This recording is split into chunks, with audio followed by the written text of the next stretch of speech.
Kajian Kitab.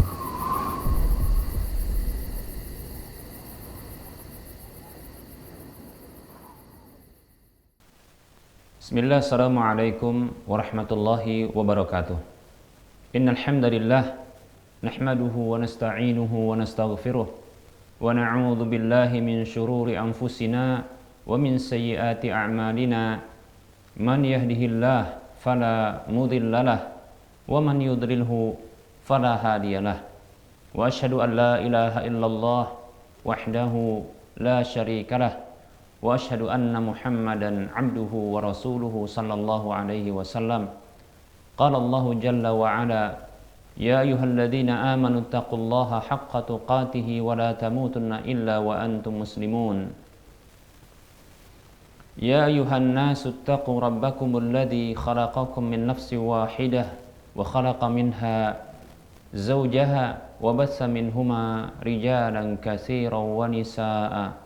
Wattaqullaha alladzi tasaaluna bihi wal arham innallaha kana 'alaikum raqiba. Ya ayyuhalladzina amanu taqullaha wa qulu qawlan sadida yuslih lakum a'malakum wa yaghfir lakum dhunubakum wa may yuti'illaha wa rasulahu faqad faza fawzan 'azima. Amma ba'd.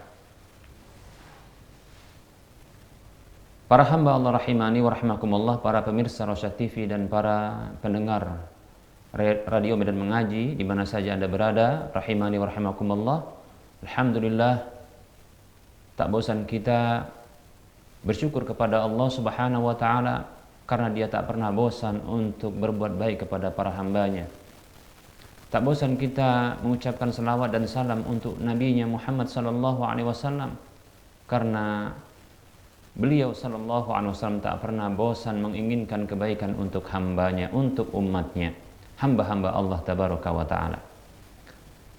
Para pemirsa dan para pendengar rahimani wa rahimakumullah, kita lanjutkan pembahasan kitab Minhajul Muslim dalam bab adab, dan kita masih membahas tentang adab terhadap diri sendiri. Di antara adab terhadap diri sendiri, adab terhadap jiwa kita, adab terhadap nafsu kita adalah mengajaknya untuk bertaubat kepada Allah Subhanahu wa taala. Karena dengan taubat, maka Allah Subhanahu wa taala akan menghapuskan dosa-dosa. Yang dengan terhapusnya dosa, maka terhapus juga peluang untuk disiksa. Karena dosa akan menghantarkan kepada siksa. Adab Allah tabaraka wa ta'ala. Para hamba Allah rahimani wa rahimakumullah, bentuk beradab terhadap jiwa, nafsu kita, diri kita sendiri adalah mengajaknya untuk bertobat kepada Allah Subhanahu wa ta'ala, memohon ampun atas dosa-dosa dan kesalahan, kembali kepada jalan Allah Subhanahu wa ta'ala, meninggalkan semua larangan-larangan Allah, keharaman-keharaman Allah, dosa-dosa kemaksiatan kepada Allah, menyesal atas perbuatan-perbuatan tersebut, kemudian bertekad untuk di waktu kemudian tidak mengulangi kembali dosa-dosa yang sama. Para hamba Allah rahimani wa rahimakumullah, Allah Subhanahu wa ta'ala, Zat yang maha baik, senantiasa membuka pintu taubat kepada hamba-hambanya yang berdosa. Rasulullah sallallahu alaihi wasallam bersabda dalam sebuah hadis yang diriwayatkan oleh Imam Muslim dalam kitab sahihnya, dalam pembahasan adzikr dan doa. Beliau menyebutkan hadis dari Nabi sallallahu alaihi wasallam yang beliau bersabda, "Man taba qabla an tatlu'a asy-syamsu min maghribiha taballahu alaihi." Siapa saja yang bertaubat kepada Allah Subhanahu wa taala sebelum terbitnya mentari dari tempat tenggelamnya, maka Allah Subhanahu wa taala menerima taubatnya. Para hamba Allah rahimani wa rahimakumullah, ini waktu yang begitu panjang. yang Allah Subhanahu wa taala sediakan untuk hamba-hambanya yang berdosa, yang mereka menjatuhkan dirinya kepada kebinasaan. Namun Allah Subhanahu wa taala masih membuka peluang bagi mereka untuk meniti kembali, menggapai ridha ilahi, menuju jalan taubat kepada Allah Subhanahu wa taala. Waktu yang panjang mendekati kiamat, yaitu terbitnya mentari dari barat. Ini bagi seluruh hamba jin dan manusia, dua makhluk yang mukallaf, yang diberikan beban syariat oleh Allah Subhanahu wa taala. Siapapun kita, baik itu jin dan manusia, maka bertobatlah kepada Allah Subhanahu wa taala, karena Allah Subhanahu wa taala masih menginginkan kebaikan untuk kita. Karena Allah Subhanahu wa taala masih mengharapkan dari kita agar kita bisa kembali kepadanya. Rasulullah Shallallahu alaihi wasallam menyebutkan dalam hadis yang lain, hadis yang dikeluarkan oleh Imam Muslim dalam kitab sahihnya dalam pembahasan taubat di nomor urut hadis 31, Rasulullah Shallallahu alaihi wasallam bersabda, "Innallaha azza wa jalla yabsutu yadahu bil laili liyatuba musii'un nahari wa yabsutu yadahu bin nahari liyatuba musii'ul laili hatta tatlu'a syamsu min maghribiha." Nabi kita tercinta Nabi Muhammad sallallahu alaihi wasallam bersabda, sesungguhnya Allah azza wa jalla membentangkan tangannya di waktu malam hari agar pelaku dosa di siang hari, orang-orang yang berbuat keburukan di siang hari bisa bertobat kepadanya. Dan dia Allah tabaraka wa ta'ala membentangkan tangannya di siang hari agar pelaku keburukan, pembuat dosa di malam hari bertobat kepadanya. Sampai hal itu terbitnya mentari dari arah tenggelamnya. Hadis yang sahih diriwayatkan oleh Imam Muslim. Para hamba Allah rahimani wa rahmakumullah. Inilah Rabb kita. Inna Allah azza wa jalla yang begitu baiknya kepada para hamba. Yang Allah Subhanahu wa taala tidak menyiksa para hamba segera di dunia, menghancur leburkan mereka seketika dengan dosa-dosa mereka seluruhnya.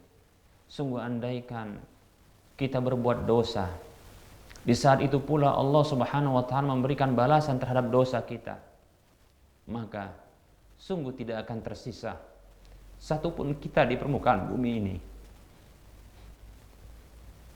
Dosa-dosa yang dikumpulkan anak manusia, belum lagi dari kalangan jin, maka ini akan menghancurkan. Andaikan Allah Subhanahu wa taala membalas dosa-dosa mereka seketika, maka akan hancur dunia ini. Para hamba Allah rahimani wa rahmakumullah, sambutlah seruan Allah Subhanahu wa taala untuk bertobat kepadanya. Sambutlah seruan Allah Subhanahu wa taala untuk kembali kepadanya, menuju jalan Allah Subhanahu wa taala, bertaubat kembali kepadanya, menuju jalan ketaatan. Para hamba Allah rahimani wa rahmakumullah, jangan sampai syaitan menghalangi kita dari bertaubat kepada Allah Subhanahu wa taala. Sungguh andaikan di antara kita jatuh ke dalam dosa yang sama, maka jangan hal itu membuat kita pupus harapan, putus asa untuk kembali kepada Allah Subhanahu wa taala. Rasulullah sallallahu alaihi wasallam mengatakan, kullu bani adam khata' wa khairu khata'in tawwabun. Hadis riwayat Ahmad. Kata Nabi sallallahu alaihi wasallam, setiap anak Adam itu pelaku dosa. Berlebihan di dalam melakukan dosa, di antara bentuk berlebihan dalam melakukan dosa adalah dia mengulangi dosa yang sama, bahkan dia mengulangi dosa yang beberapa kali ditaubatinya. Di antara bentuk berlebihan dalam berbuat dosa, dia menyadari bahwasanya itu sebuah dosa dan dia berani untuk melanggarnya, sementara Allah melihatnya. Para hamba Allah rahimani wa rahimakumullah, kembali kepada Allah Subhanahu wa taala. Allah Subhanahu wa taala masih membuka. Kata Nabi sallallahu alaihi wasallam, "Wa khairu khatta'in tawwabun."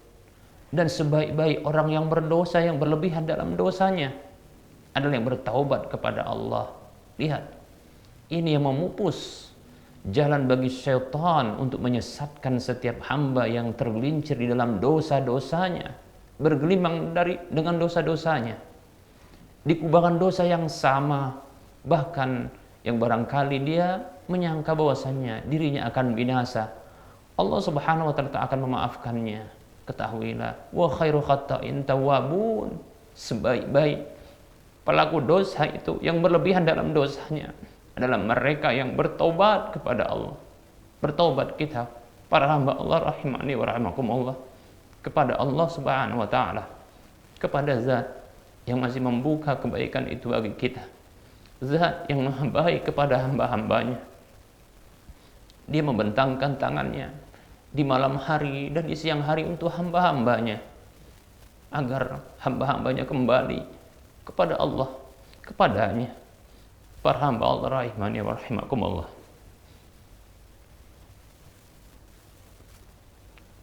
Bahkan Allah Subhanahu wa taala begitu bahagia dengan hambanya yang bertobat kepadanya. Bahkan lebih bahagia ketimbang hamba tersebut selamat dari peluang kebinasaannya. Dalam sebuah hadis yang diriwayatkan oleh Imam Muslim dalam kitab Taubat, nomor urut hadis yang pertama, begitu juga Imam Ahmad dalam musnadnya, tentunya hadis yang sahih. Nabi kita Muhammad sallallahu alaihi wasallam beliau bersabda, "Lallahu asyaddu farhan bi taubati 'abdihi al-mu'mini min rajulin fi ardin dawiyatin muhlikatin." Sungguh Allah Subhanahu wa taala benar-benar begitu bahagia dengan taubat hambanya yang beriman ketimbang seseorang yang berada di negeri, di wilayah yang luas, yang tidak ada orang satupun di sana, yang ini wilayah yang ganas yang membinasakannya. Ma'ahu rahilatuhu 'alaiha ta'amuhu wa syarabuhu. Bersamanya ada tunggangannya, dan bersama tunggangannya ada bekal makanan dan minumannya. Fanama, tatkala ia istirahat, tertidur, fastaiqadha wa qad dhahabat. Namun tatkala dia terbangun, ternyata hewan tunggangannya telah pergi darinya. Fatalabaha hatta adrakahu al-'atashu. Lalu dia mencari-cari hewan tunggangannya yang membawa bekal makan dan minumannya, sementara dia berada di satu wilayah yang begitu jauh dari manusia, yang dilihat hanya langit di kanan kirinya, depan dan belakangnya.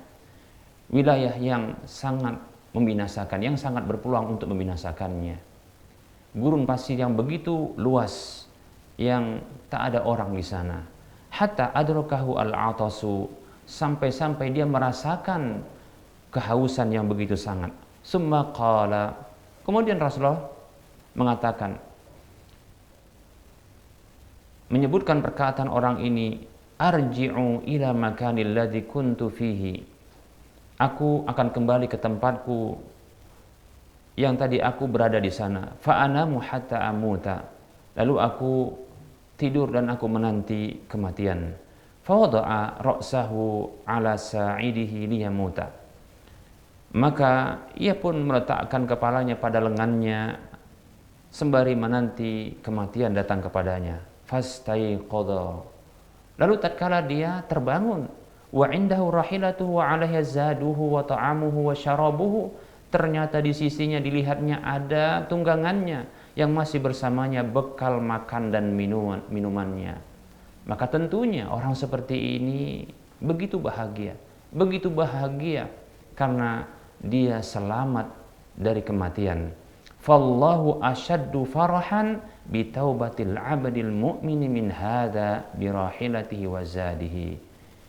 Maka sungguh Allah benar-benar begitu bahagia dengan taubat seorang hamba beriman ketimbang orang ini yang begitu bahagia mendapatkan tunggangan dan bekal makan dan minumnya. Hadis yang dikeluarkan oleh Imam Muslim dalam kitab sahihnya. Para hamba Allah rahimani wa rahimakumullah. Demikian Allah Subhanahu wa taala.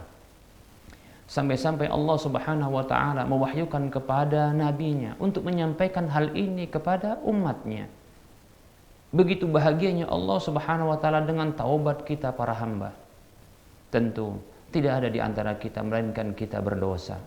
Tentu tidak ada di antara kita kecuali kita adalah orang yang mengkoleksi kesalahan-kesalahan dan pelanggaran-pelanggaran. Tentu tidak ada di antara kita melainkan kita melakukan kemaksiatan kepada Allah. Maka masih terbuka peluang bagi kita untuk bertaubat kepada Allah, kembali kepadanya. Para hamba Allah rahimani wa rahimakumullah, jalani jalan taubat ini, senantiasa kembali kepada Allah, bertaubat kepadanya. Kita malu kepada Rasulullah SAW, dan ini telah kita sampaikan pada pertemuan yang lalu. Kita malu kepada Rasulullah SAW yang beliau adalah orang yang diampuni dosa yang telah berlalu dan akan datang. Namun beliau masih terus bertobat kepada Allah. Bahkan dalam sehari beliau bertobat sebanyak 100 kali. Rasulullah SAW bersabda, "Ya ayuhan nas, wahai manusia, tubu ilallah, bertaubatlah kepada Allah. Fa inni atubu ilallahi fil yaumi mi'ata marratin." Karena sesungguhnya aku bertaubat kepada Allah Subhanahu wa taala dalam sehari 100 kali. Baik para hamba Allah rahimani wa rahimakumullah, apakah Nabi sallallahu alaihi wasallam melakukan dosa sebanyak 100 kali dalam sehari? Tentu andaikan pun beliau melakukan hal tersebut, tapi tidak mungkin beliau melakukan dosa begitu banyak. Andaikan pun beliau melakukan hal tersebut, Allah Subhanahu wa taala telah mengampuni dosa-dosa beliau, baik yang telah berlalu maupun akan datang. Adapun kita ia mengumpulkan dosa bahkan lebih dari 100 dosa dalam sehari. Adakah di antara kita yang bertaubat kepada Allah, memohon ampun kepada Allah atas dosa-dosa kita dalam sehari 100 kali? Padahal tidak ada jaminan bahwa kita akan diampuni dosa kita. Baik para hamba Allah rahimani wa rahimakumullah, apakah begitu kuatnya tubuh kita, badan kita ini untuk menanggung siksanya, azabnya Allah Subhanahu wa taala atas dosa-dosa yang kita lakukan? Maka kembalilah kepada Allah para hamba Allah rahimani wa rahimakumullah, bertaubatlah kepadanya, jalani jalan ketaatan, jauhi jalan kemaksiatan. Semoga Allah Subhanahu wa taala menjadikan kita sebagai hamba-hambanya yang bertaubat kepadanya. Semoga Allah Subhanahu wa taala memberikan taufik kepada kita taubatan nasuha.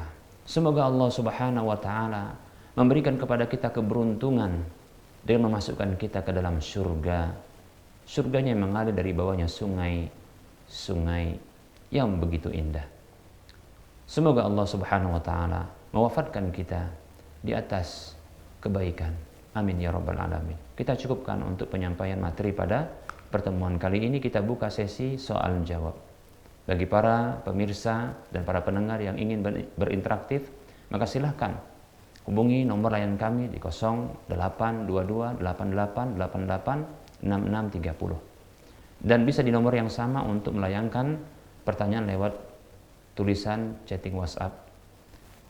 Baik para hamba Allah rahimani wa rahimakumullah,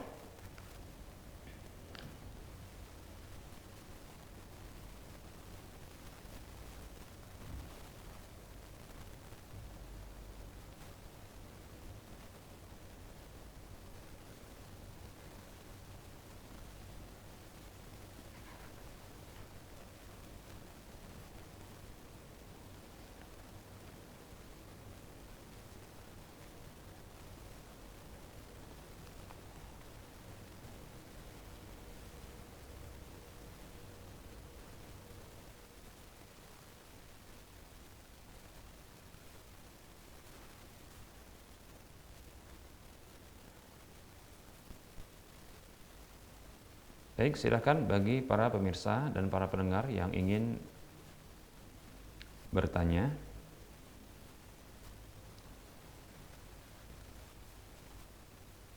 Baik, ada pertanyaan.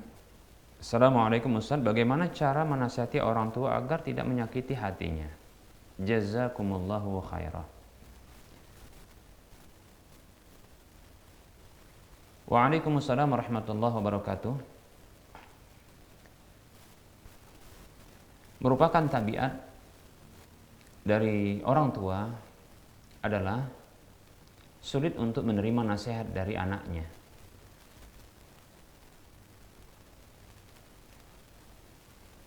Dan ini adalah perkara yang bisa dimaklumi disebabkan karena mereka memiliki jasa yang besar kepada kita, para anaknya. Baik, para hamba Allah rahimani wa rahimakumullah.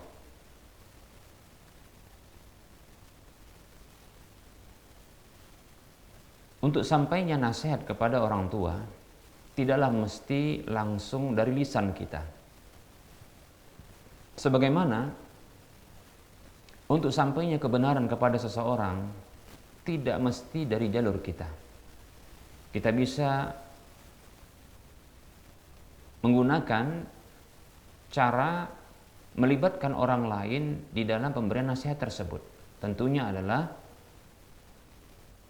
melibatkan orang-orang yang memiliki kewibawaan ya di mata orang tua kita.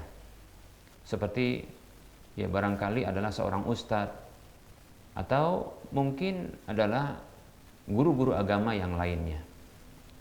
Baik, para hamba Allah rahimani wa rahimakumullah. Namun cara ini bisa jadi juga tidak tepat. Bagi sebahagian orang yang ini bisa jadi ya merupakan bentuk membuka aib dan kesalahan orang tua. Bisa jadi demikian. Baik, para hamba Allah rahimani wa rahimakumullah. Ada trik yang barangkali ini sangat jitu dan ini pernah ya saya sendiri berlakukan. Yaitu tidak banyak memberikan nasihat kepada orang tua. Namun memposisikan diri sebagai anak yang soleh bagi orang tua, yaitu memenuhi setiap kebutuhannya, setiap permintaannya yang tidak bertentangan dengan syariat Allah Subhanahu wa taala. Memenuhi panggilannya, ya, hadir di sisinya, menanyakan kebutuhannya, lalu memenuhi kebutuhan tersebut dan permintaannya. Demikian, seperti itu. Bersenyum manis di hadapannya, menampakkan wajah yang berseri-seri ya, ketika bertemu dengannya, menanyakan kabarnya, demikian, seperti itu ya.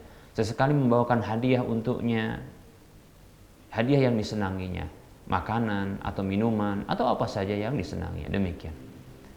Yang hal ini tersimpul pada satu hal, yaitu memposisikan diri menjadi anak yang soleh atau solehah bagi orang tuanya. Demikian.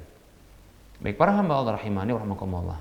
Tatkala orang tua kita yang mereka telah memiliki jasa yang besar kepada kita dan kita juga telah membalas sebahagiannya, walaupun kita katakan tidak bisa semua jasa orang tua itu bisa kita balas.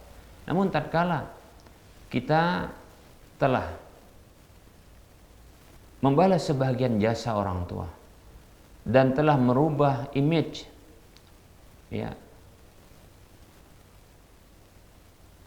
orang tua terhadap kita, yang barangkali muncul dalam benaknya bahwa kita adalah anak yang soleh baginya atau anak yang solehah baginya, maka ketahuilah dengan sendirinya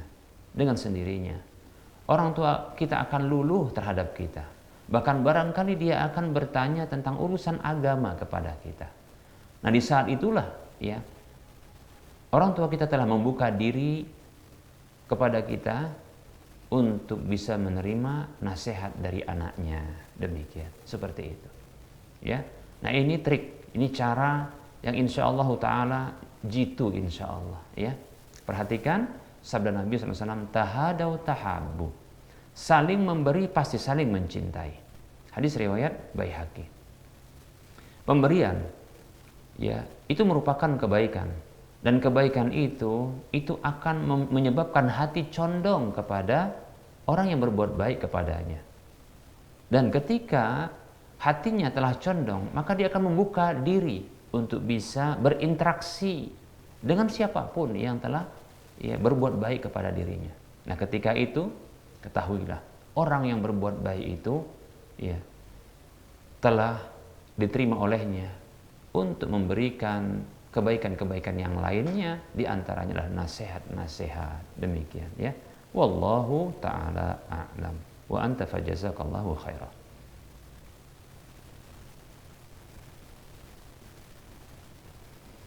Baik, ada pertanyaan berikutnya.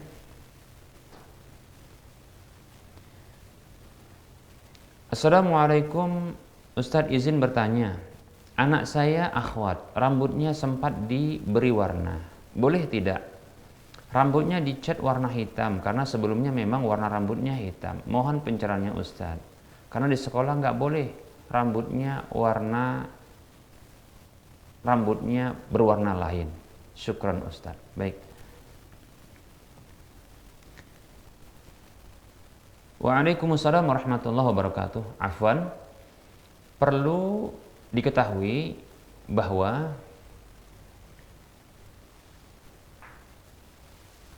dianjurkan dalam agama kita untuk merubah warna rambut yang telah memutih menjadi warna lain, namun wajib untuk dihindari warna hitam. Ketika Rasulullah SAW baru saja menaklukkan kota Mekkah, dan Abu Quhafah, orang tua dari Abu Bakar radhiyallahu anhu, datang kepada Nabi SAW, dan Rasulullah melihatnya itu seperti sagamah, yaitu putih seluruhnya, rambutnya putih, jenggotnya putih, dan putih seluruhnya. Maka Nabi SAW mengatakan, ghayyiru hada,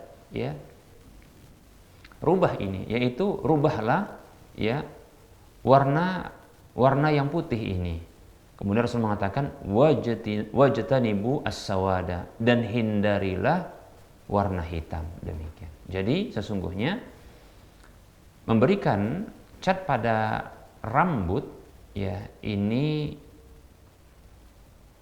boleh dilakukan ketika berubah, bahkan ini merupakan anjuran dan mendapatkan pahala orang yang melakukannya tatkala rambut itu memutih dan dirubah dengan warna yang lainnya, diberikan warna pada rambutnya atau pada apa saja yang warna putih, seperti jenggotnya, kemudian kumisnya bagi laki-laki tentunya, atau rambutnya bagi laki-laki dan wanita. Demikian, dengan warna selain dari warna hitam. Demikian. Baik para hamba Allah rahimani wa rahimakumullah. Adapun untuk rambut yang belum berubah, maka ada pembahasan di kalangan para ulama yang saya condong kepada pendapat bahwasanya tidak mengapa, bukan merupakan dosa dan juga bukan merupakan anjuran, karena rambut tidak sedang berwarna putih atau tidak mengalami perubahan menuju uban rambut tersebut, sehingga dibolehkan, namun tidak dilarang untuk merubah warna rambut tersebut menjadi warna yang lain, namun tetap saja dihindari untuk warna hitam, karena Nabi SAW bersabda, wajtanibu as-sawada, dan hindari warna hitam, karena tentunya rambut yang sudah warna hitam tidak ada perlunya untuk diberikan pewarna dengan warna hitam pula. Demikian dikhawatirkan jatuh kepada kesia-siaan. Demikian wallahu ta'ala alam. Yang jelas boleh untuk mewarnai rambut baik itu tua dan muda. Hanya saja bagi orang yang tua yang sudah berubah warna rambutnya yang mulai tumbuh uban, maka ini dianjurkan dan dilarang menggunakan warna hitam, demikian. Dan satu lagi, sebaiknya dihindarkan pewarna rambut yang berbahan sintetis, karena hal ini akan menyebabkan tertutupnya pori-pori rambut, sehingga ketika orang tersebut mengalami junub yang mengharuskan baginya untuk mengangkat hadas besarnya, ini tidak akan sempurna mandinya yang itu mengangkat hadas besarnya, demikian ya. Maka hindari ya pewarna rambut yang berbahan sintetis, dan satu lagi hindari ya pewarna rambut yang berwarna hitam, demikian, seperti itu. Dan ada catatan, jangan sampai ya pewarnaan rambut ini meniru kebiasaan orang-orang fasik ya, meniru kebiasaan orang-orang fasik, seperti mungkin ya anak-anak pang ya, atau para penyanyi dan seterusnya, demikian ya. Wallahu taala a'lam.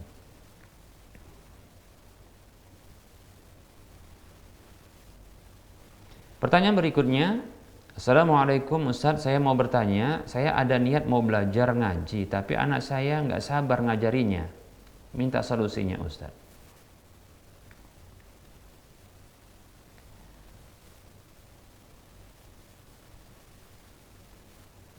Waalaikumsalam warahmatullahi wabarakatuh. Baik, barangkali dilakukan pembicaraan ya dengan hati ke hati ya, antara orang tua ya dengan sang anak tersebut, sembari memahamkan kepada ya sang anak bahwa ya orang tuanya ini ya butuh pengajaran dan butuh bantuan untuk bisa diajari membaca Al-Qur'an, demikian. Ya, barangkali bisa disebutkan ya kebaikan-kebaikan orang tua terdahulu ya, yang ini akan menyadarkan anak agar bisa ya sedikit berbagi ilmu dengannya. Seperti contohnya ya menyebutkan tentang apa yang pernah diajari kepada sang anak. Nah, sekarang ya menyebutkan hal tersebut untuk sang anak mau mengajari orang tuanya ya belajar membaca Al-Qur'an, demikian. Nah, apabila sang anak tersebut barangkali tidak berkenan ya, maka bisa dimaklumi ya,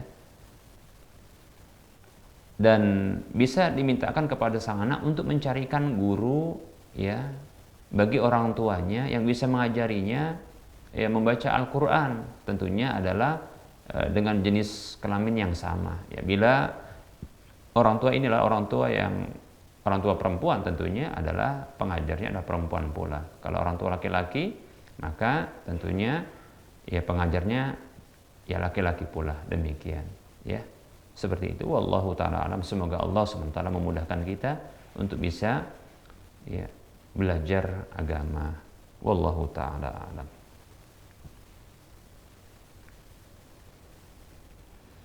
Baik, pertanyaan ketiga.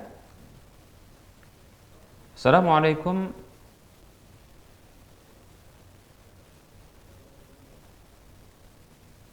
Afan, tanya di luar tema. Seorang istri ketika marah kepada suami selalu minta cerai dan si suami mengiyakan. Ketika ditanya, si suami tidak ada niat untuk mentalak istrinya. Apakah hal tersebut jatuh talak? Karena hal itu sering terjadi ketika suami istri tersebut bertengkar. Mohon penjelasannya. Jazakallahu khairan. Wassalamualaikum. Waalaikumsalam warahmatullahi wabarakatuh. Wa anta fajazakallahu khairan. Perlu disadari oleh setiap laki-laki yang berstatus suami bahwa wanita adalah makhluk yang Allah ciptakan bengkok. Bahkan Rasulullah menyebutkan dalam hadis yang lain, naqisatu aklin, kurang akalnya. Dan di antara bentuk kebengkokan dan kekurangan akalnya adalah ia meminta cerai dalam urusan-urusan yang begitu ringan. Memang demikianlah wanita. Ya. Yaitu karena kurang akalnya, dia gampang untuk meminta cerai dari suaminya.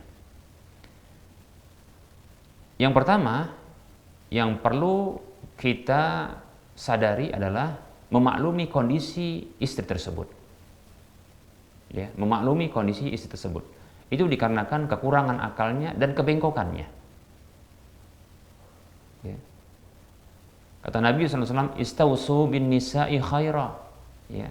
Salinglah berwasiat untuk berbuat baik kepada para wanita. Karena sesungguhnya mereka fa innal mar'ata khuliqat min dhila'in. Karena wanita itu diciptakan oleh Allah dari tulang rusuk. Dan tulang rusuk yang paling bengkok adalah yang paling atasnya. Demikian. Baik para hamba Allah rahimani wa rahimakumullah. Wanita demikian. Maka ketika menyadari hal tersebut, ini akan mendatangkan kemakluman bagi kita. Demikian, ya.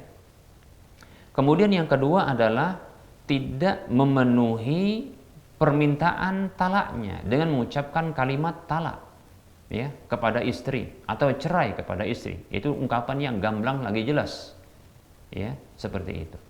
Karena kemunculan itu disebabkan kebengkokannya dan kekurangan akalnya. Sungguh andaikan dia menyadari dan terjadi, ya, jatuh talak kepadanya dan itu berakhir dengan perceraian, ketahuilah ini sungguh berat bagi dirinya. Status janda itu sesungguhnya sangat menyiksa. Demikian, ya. Oleh karenanya jangan penuhi, ya. Untuk kita memberikan kemakluman.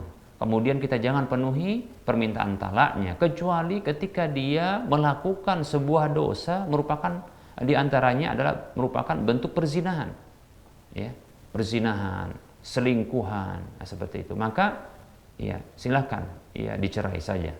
Demikian. Atau dia melakukan dosa-dosa besar yang lainnya, ya, seperti kekufuran, kesyirikan, ya, seperti itu. Baik para hamba Allah rahimani wa rahimakumullah. Kecuali juga bila ingin dipertahankan sembari, ya, diberikan, ya, perbaikan, ya, nasihat, maka silahkan untuk dipertahankan tapi tetap diberlakukan nasihat kepada dirinya. Baik. Kemudian yang ketiga, ya, memberikan nasihat kepadanya, ya, memberikan nasihat kepadanya dengan mengingatkan kepada dirinya tentang ancaman para istri yang mereka meminta talak dari suami tanpa alasan yang dibenarkan, ya, tanpa alasan yang dibenarkan. Sebutkan hadis Nabi SAW atau maknanya. Hadis ini hadis yang dikeluarkan oleh Imam Ibnu Majah serta yang lainnya, yang disahihkan oleh Syekh Al-Albani rahimahullahu taala. Nabi kita Muhammad SAW bersabda, ayyuma imra'atin sa'alat min zawjiha at-talaqa min ghairi ma ba'sin fa haramun 'alaiha raihatul jannah. Wanita mana saja yang minta cerai dari suaminya. Wanita mana saja yang minta cerai dari suaminya tanpa alasan yang dibenarkan, maka haram baginya aroma surga. Sampaikan kepadanya, namun kemudian sentuh hatinya. Sentuh hatinya. Sampaikan kepadanya bahwasanya, ya, kita sebagai suami ini mencintainya, ya, dan ingin terus sampai ke surga. Sampaikan kepadanya dengan ungkapan yang menyentuh hatinya. Ketahui, ya, seperti ungkapan seperti ini, ya, yaitu ungkapan yang menyadarkan dirinya bahwa, ya, setelah kehancuran kehidupan dunia ini, kita akan berpulang kepada negeri berikutnya. Kita akan beralih kepada negeri berikutnya. Tahapan-tahapan yang berakhir kepada dua negeri, yaitu surga dan neraka. Tidak ada yang ketiganya, ya. Surga adalah negeri kebahagiaan, neraka adalah negeri siksaan dan kesengsaraan. Nah, seorang wanita yang minta cerai dari suami tanpa alasan yang dibenarkan, ketahuilah dia tidak akan mencium aroma surga. Ya, sampaikan kepadanya demikian. Dengan tentunya bahasa yang lembut, ya, yang menyadarkan dirinya tanpa harus membalasnya dengan kemarahan pula. Demikian, seperti itu, ya. Demikian. Nah, apabila dia marah, ya, maka diam. Ya, maka diam ketika dia marah. Ya. Kalau dia minta cerai, maka maklumi hal tersebut. Kemudian, ya, Jangan beri talak kepadanya. Jangan beri kata cerai kepadanya. Demikian. Kemudian setelah itu berikan nasihat yang lembut kepadanya. Demikian. Baik, ya. Ketika istri minta cerai, lalu sang suami mengiyakannya. Apakah jatuh talak? Ketahuilah sesungguhnya, ya, hal ini tidaklah jatuh talak kepada istri, ya, sampai sang suami mengucapkan kalimat talak yang jelas lagi gamblang atau dengan kalimat yang mirip dengan talak yang diniatkan dengan talak. Sekedar hanya mengiyakan, ya. Seorang istri kita katakan seorang istri mengatakan, ya, ceraikan aku. Lalu sang suami mengatakan, iya, katanya seperti itu. Maka kalimat iya ini merupakan bentuk jawaban terhadap permintaan tersebut. Dan itu bukanlah kalimat talak. Untuk mentalak, maka sang suami harus mengucapkan kalimat yang positif. Maksud kalimat positif, kalimat yang tegas, ya. Kalimat yang baru yang menunjukkan pengkabaran tentang talak tersebut dengan ungkapan talak, ya, atau cerai, atau ungkapan yang semisal itu yang menunjukkan talak dengan niat talak, seperti itu. Seperti contohnya, ya, setelah dia katakan iya kalau begitu, ya sudah, pulang sana ke rumah orang tuamu. Itu contoh kalimat yang dia, ya, ungkapan yang dia bisa bermuatan talak dengan syarat diniatkan dengan talak, maka jatuh talak. Kalaulah, ya, ada ungkapan demikian dan niatnya adalah untuk memang menceraikan, maka jatuh talak. Demikian, seperti itu. Adapun sang suami sekedar menjawab pertanyaan istri dengan iya atas permintaannya, ceraikan aku, talak aku, lalu dikatakan iya, maka inilah jawaban atas permintaan. Nah, untuk jatuhnya talak dibutuhkan kalimat yang jelas gamblang berikutnya, seperti itu, ya. Nah, kalau sang suami, ya, menjawab ketika sang istri meminta ceraikan aku, lalu dikatakan ku ceraikan kamu. Nah, ini jawaban sekaligus kalimat yang tegas, ya, maka jatuh talak. Nah, seperti itu. Tapi kalau mengiyakan dengan kalimat iya, begitu jawabannya adalah iya, maka iya ini bukanlah dia kalimat talak, ya, tapi ini jawaban atas pertanyaan atau permintaan tersebut. Demikian, ya.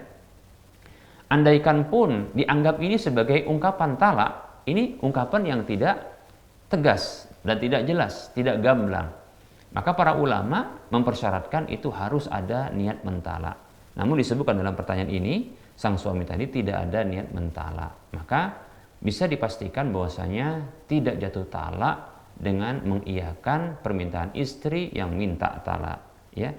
Wallahu ta'ala alam. Dan nasihat tadi sudah kita sampaikan dengan 3 hal. Yang pertama, memaklumi kondisi istri. Kemudian yang kedua, tidak menceraikan atau tidak mengungkapkan, tidak memenuhi permintaan cerai dengan mengungkapkan kalimat talak atau cerai. Berikutnya adalah, ya, menasihati dengan lemah lembut. Wallahu ta'ala alam.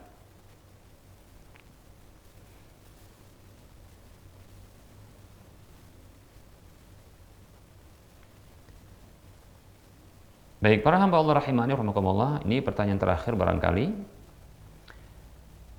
Bismillah, Assalamualaikum Ustadz, apakah masih boleh melaksanakan sholat ba'diyah di rumah dari sholat-sholat wajib yang dilaksanakan di masjid dengan memakan waktu yang lama dikarenakan berkendara dari masjid ke rumah Ustadz? Jazakallahu khaira, barakallahu fiik.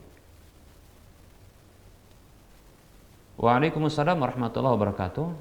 Wa anta fajazakallahu khaira wa fiik barakallah. Ya. Untuk sholat ba'diyah tidak ada batasan waktu, ya.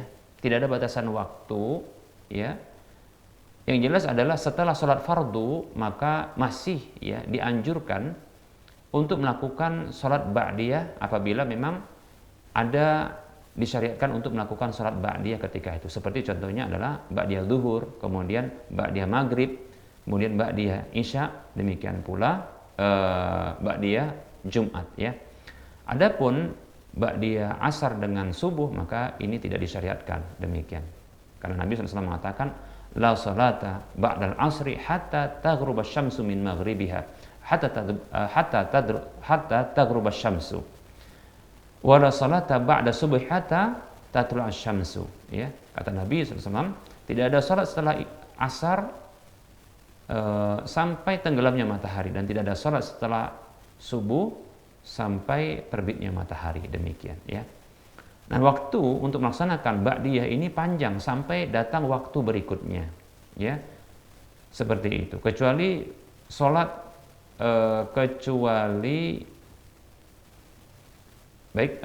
tidak ada kecuali ya. Jadi sampai datang waktu salat berikutnya ya.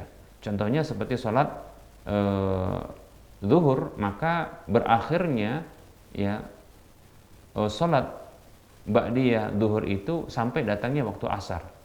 Berakhirnya ba'diyah maghrib sampai datangnya waktu ya isya. Demikian pula ya berakhirnya waktu ba'diyah isya itu sampai datangnya waktu subuh. Wallahu ta'ala a'lam. Baik para hamba Allah rahimani wa rahimakumullah, kita cukupkan penyampaian materi pada pertemuan kali ini beserta jawaban untuk pertanyaan yang telah masuk. Tentunya dalam penyampaian ini banyak kesalahan dan kekurangan dalam penyampaian. Kepada Allah Subhanahu wa taala saya mohon ampun, dan kepada para pemirsa dan para pendengar sekalian saya mohon maaf. Seperti biasa, sebelum kita mengakhiri perjumpaan kita ini, kita memberikan motivasi kepada para kaum muslimin seluruhnya untuk berdonasi membebaskan lahan yang nantinya di lahan ini akan dibangun Masjid Al-Muwahhidin untuk wilayah Medan dan sekitarnya. Kekurangan dana sekitar 3,5 sekian miliar rupiah ya. Maka silakan miliki aset akhirat yang balasan minimalnya dari apa yang kita salurkan ya, infak di jalan Allah ini minimalnya 700 kali lipatnya. Maka miliki aset akhirat ini yang akan kita dapatkan setelah wafatnya kita ya, bahkan semasa hidup kita. Salurkan ke Bank Syariah Mandiri atau Bank Syariah Indonesia di nomor 7127485555 atas nama Yayasan Lajnah Dakwah Medan, kode bank 451. Kita ulangi, Bank Syariah Mandiri atau Bank Syariah Indonesia di nomor 7127485555 atas nama Yayasan Lajnah Dakwah Medan, kode bank 451. Semoga Anda termotivasi dan semoga bermanfaat. Kita jumpa di lain kesempatan. Wassallallahu ala Muhammad wa ala alihi wa ashabihi ajma'in. Subhanakallahumma wa bihamdika asyhadu an la ilaha illa anta astaghfiruka wa atubu ilaika walhamdulillahi rabbil alamin. Wassalamu alaikum warahmatullahi wabarakatuh.